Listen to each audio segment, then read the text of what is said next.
Hey, what do you say? This is Bobby Blitz from Overkill. Want you to put your horns up. Just get with losing, see them in the eye. Ain't no made for bruising, honey, you can't buy. Patience is a virtue, listen out the seal. Oh, look up in the desert heat, here I go again. It's me a great pleasure to welcome Bobby Blitz to Hornside Rocks. It's probably the third time that we try to arrange it. The third one is a charm for sure. Welcome. I mean, pretty much this is home for you. So why don't we talk first of all about the deal? We have, of course, Foreign performing right now. Then we have Flotsam and Jetsam. Yeah. Testament, and of course, your band Overkill.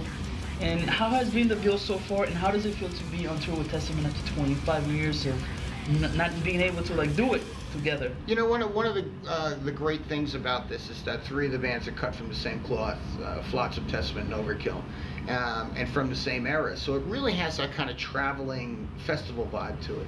The other cool thing is that there's viable releases that are viable in 2013, 2012, modern day releases. It's not about what yesterday was, it's about what's still happening today. So I think that makes it even more so valuable. And the one misconception in this whole thing is that we actually took Testament on the road for a short period of time back in '87, or '88 actually, '88, when they were just on their first release of Megaforce, we were on our second. So it was, we've known the guys for a long period of time, and to get together like this finally and do a proper tour was a good thing. It's a no-brainer and a must-see. And as you said, very, very relevant releases. For us personally, your record, you know, it was #1 and their record was #2 last year as far as the top 10 list and everything. So it's perfect because I would never, I mean, when I heard about it, I was like, you know what, this is where my personal favorites, I know a lot of people's too, but it's kind of cool how that kind of, the stars align.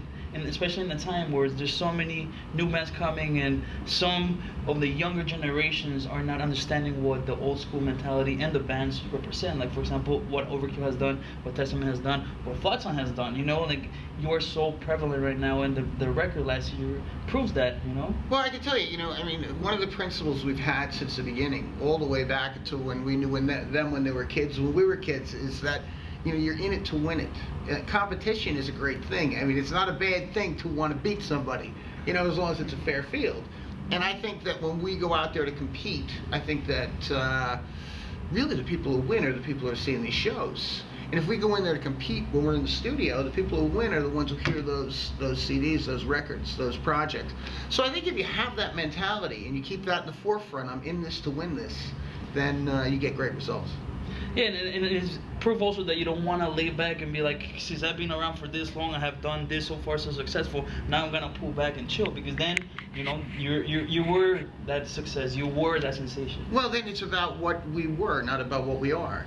And then that's not a good way to live your life, I don't think. You know, I mean, I said once to somebody, I said, if you know, the guy was telling me, you guys are this and so great that, and oh, we listen to your kids. I said, man, I never stopped learning. I said, that's the only thing I can say has been a constant in my life, is that I've always had to keep learning. You can't just say, it is this and I'll just keep it this. You have to learn how to make things correct. And to this day, I'm still learning. So maybe that's one of the other reasons that we can, you know, say, hey, we can go out there, we can learn some new things so we can even be a little bit better.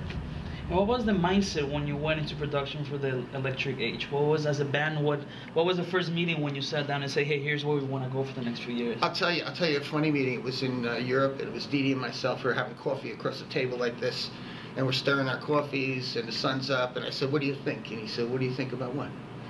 What do I think about what? I said, well, the new record. He goes, well, we're not going to reinvent the fucking wheel, are we? That was the only conversation we had about it, and then the songs started taking shape. But when they started taking shape, I noticed that we were heading into a direction that had,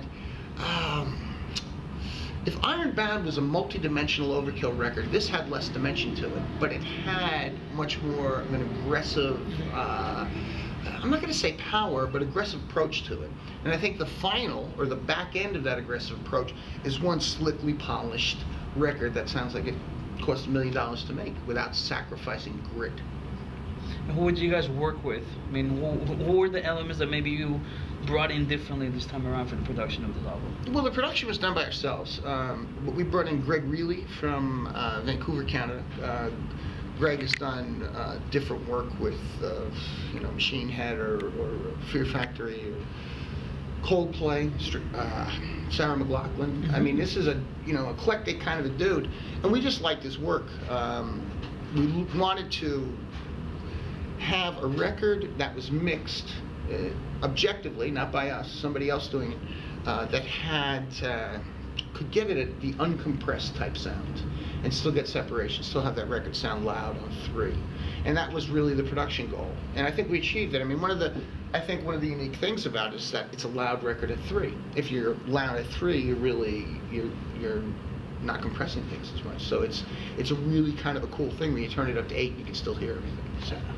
Yeah, so would you say that too many records out there are too over-compressed nowadays? Well, I think to some degree it becomes a standard in some cases.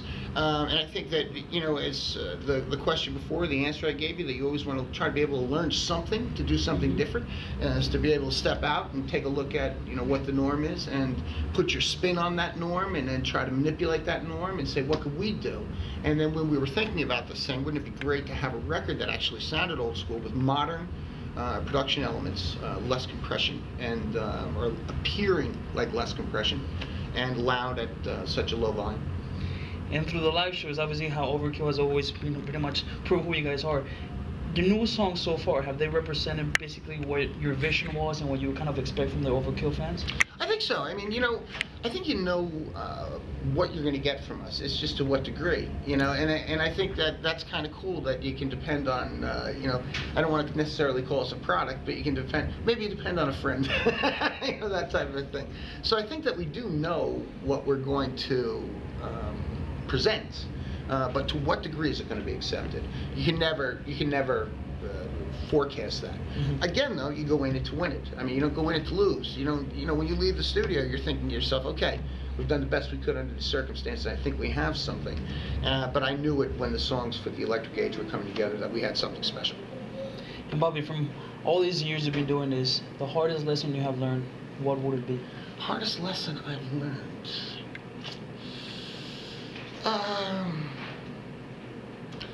Yeah, you know, lessons. Probably admit mistakes. That's probably one. And I know this is a generalized thing, but if you don't admit them, you really can't progress past them. And I'm just trying to generalize it because we're talking about production, the evolution of the band, et cetera, et cetera.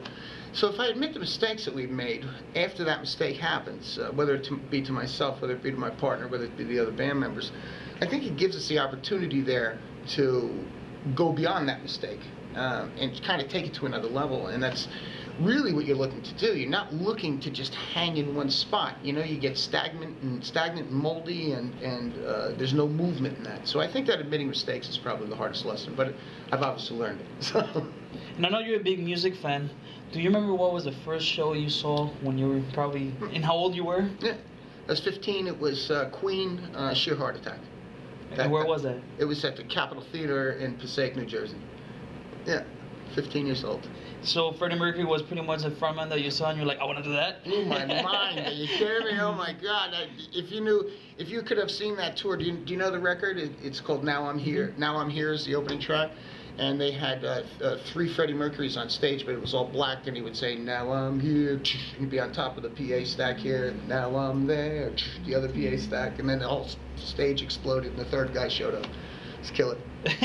Yeah, I mean, and what's cool, you can look back for a long time, you know, so many acts that have come, so many memorable acts. We have a lot of them tonight. But there's still so much coming out. So from the newer quote-unquote bands, which bands have you observed and you're like, okay, metal is alive and well and it's going to keep going? Well, I mean, there were some great releases this year. High on Fire. I think the Havoc guys are doing some good stuff. I think Warbringer continues to develop. I'm a big fan of Evil. I don't know why I'm attracted to them. I know they're not that new, but they're still relatively a new band. Maybe we've just toured with them a lot, and I just kind of root for them because I just like those guys.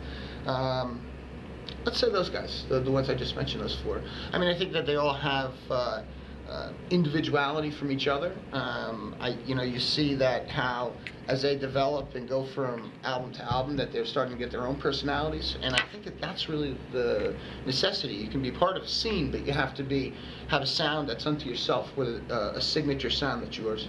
Yeah, the signature sound is very important, and that's something that, especially back in the day when the budgets maybe were bigger and you could find a producer who could kind of guide that signature sound, maybe it was easier to find because there's a lot of good stuff and there's a lot of music out there, but it's hard to find the signature sound nowadays. I think so, because a lot of that's my point, is a lot of the newer bands, their signature sound was based on things that preceded them. For instance, Warbringer with Exodus, you know, to some degree. And I mean, Gary was involved in producing the record. You know that where the signature sound comes from. Not that that's necessarily a bad thing, but it's the originality of the signature sound is gone. But now you can see it and hear it starting to develop within them. What's in the future for Overkill? Whether anything you have to announce as far as tours, DVD releases? Because I know you're gonna be obviously touring for pretty much the rest of the year. We go to Scandinavia. We do a Scandinavian tour. We're going to be in Russia and northern and eastern Europe through April. We drop down into Turkey. Oh, jeez. We do festivals throughout the summer in Croatia, Slovakia, Slovenia, Germany, and then we're just talking to somebody now about doing something like this in Europe with another big band in September, October. But it's not confirmed, so I'd just rather not say who that is. Of course. So, you know, and then probably sit down and start writing some material, or, you know, take a break, take a deep breath, you know, pet the dog, take the wife out to dinner. Of course. And Bobby, I gotta ask you before we get out of here. After all these years of doing this, of everything you have learned, what keeps you doing this night after night? I suppose it's an addiction, you know, to some degree. I mean, it's just, you know, once you got a little of it in you, you always want a little more, and you can never get that first high back, you know, but you chase it, and you chase it, and you chase it. And I think it's probably a great motivational factor, because I know I can't get that original high, but I still refuse to believe that it's not out there, and I continue to chase it. So I suppose it's an addictive quality. Perfect. Bobby, I want to send you, you know, and the fans, you know, definitely, please keep supporting Overkill. Yeah. I want to say, you know, I want to thank you for everything you've done for metal so many years, for being a big inspiration. By the way, we got to give our brothers from Liquid Metal a big shout out since you're rocking the shirt. I know Jose's going to be freaking out when he sees that. Jose was all over this thing. I saw Jose hit. This is Bobby Blitz on Liquid Metal.